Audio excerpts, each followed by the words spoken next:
Hi friends. ఈరోజు తొలి ఏకాదశి స్పెషల్గా శ్రీనివాసుడి కళ్యాణంలో శ్రీనివాసుడి పెళ్లి భోజనాల గురించి ఒకసారి తెలుసుకుందాం. స్వామివారి కళ్యాణం చదివితే కలియుగంలో మధ్యతరగతి కుటుంబాల్లో కళ్యాణం చేయడం ఎంత కష్టమో తెలుస్తుంది. స్వామివారి కళ్యాణం కోసం కుబేరుడి నుంచి అప్పు తీసుకొని పెళ్లి పనులు మొదలుపెట్టారు. అన్ని పెళ్లి సరుకులు తెచ్చాక ఇవన్నీ తెచ్చుకున్నాం సరే, కానీ ఇప్పటికిప్పుడు ముహూర్తం పెట్టుకుంటే వంట బ్రాహ్మణుడు ఎక్కడ దొరుకుతాడు అని అందరూ అనుకున్నారు. అప్పుడు స్వామి అగ్నిహోత్రుని వంక చూస్తే, అగ్నిహోత్రుడు నేను చేస్తాను స్వామి అన్నాడు. కానీ వంట పాత్ర సామాన్లేవి అన్నాడు అగ్నిదేవుడు. అగ్నిదేవుడు వంట చేయడానికి పాత్రలు కావాలి అనడంలో వెంకటాచలం మీద ఉన్న తీర్థాల్లో వంట వండండి అన్నారు శ్రీనివాసులు వారు. నిజమే, జనాన్ని బట్టి పాత్రలు వాడతాం కదా. వందల్లో వస్తే పెద్ద పెద్ద పాత్రలు వాడాల్సి వస్తుంది. కానీ ఈయన పెళ్ళికి సమస్త బ్రహ్మాండమంతా దిగి వస్తుంది. కొన్ని కోట్ల మంది వస్తారు. అంతమందికి వండడానికి పాత్రలు ఏం సరిపోతాయి? పైగా సృష్టిలో ఉన్న సమస్త పుణ్యతీర్థాలు తిరుమలలో కొలువై ఉన్నాయి. అగ్నిహోత్రుడు పాపనాశనంలో పైన చింతపండు పిసికి పోసేయండి అన్నాడు. కింద నేను పులుసు చేసేస్తాను అన్నాడు. ఒక్కో తీర్థంలో సరోవరంలో ఒక్కో వంటకం వండుతున్నారు.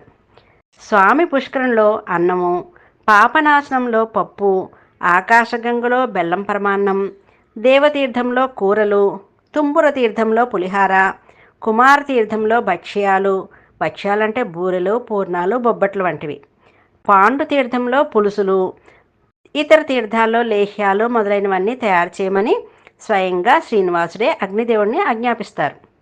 అలా అన్నింటిలోనూ పప్పులు, పులుసులు, చక్కెర పొంగళ్ళు, కట్టు పొంగళ్ళు, జీలకర్ర పొంగళ్ళు, ఇలా ఎన్నో రకాల పొంగళ్ళు, పులిహార పొంగళ్ళు అన్నీ చేశారు. ఇంక వడ్డన చేయాలి, కూర్చోమని అన్నారు. భోజనాల బంతులు వెంకటాచలం నుంచి శ్రీశైలం వరకు వేశారు. భోజనాలు సిద్ధమైన తర్వాత నివేదనకు ఏర్పాట్లు చేశారు బ్రహ్మదేవుడు.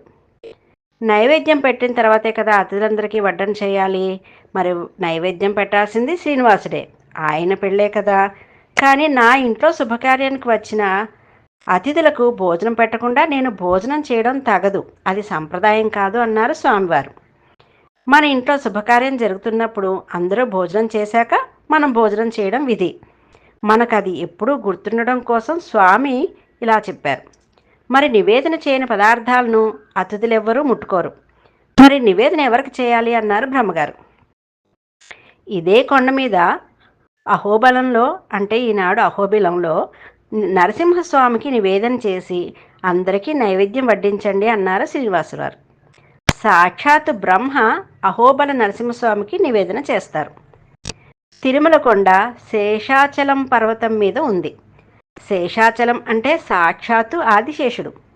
వీటిని ఆకాశం నుంచి చూసిన పాము ఆకారంలో ఈ కొండలు దట్టమైన అడవులతో కనిపిస్తాయి.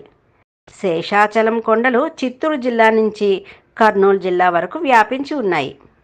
ఆదిశేషుడు తలపై శ్రీనివాసుడి, నడుమ భాగాన అహోబిల నృసింహుడు, తోక భాగాన శ్రీశైలంలో మల్లికార్జునుడు భ్రమరాంబ సహితంగా వెలిసి ఉన్నారు.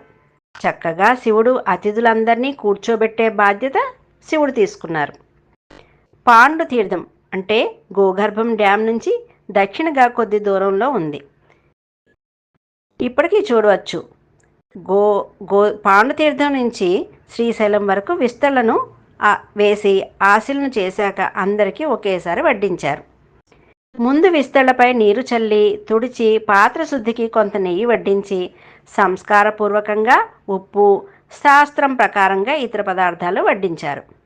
వడ్డన పూర్తి అయ్యాక అగ్నిదేవుడు వడ్డన పూర్తయిందన్న విషయం శ్రీనివాసుడికి చెప్పగా, అందరినీ ఉన్నతంలో ఏర్పాట్లు చేశాను, లోటుపాట్లు ఉంటే మన్నించి అందరూ భోజనాలు చేయండి అని వేడుకున్నాడు.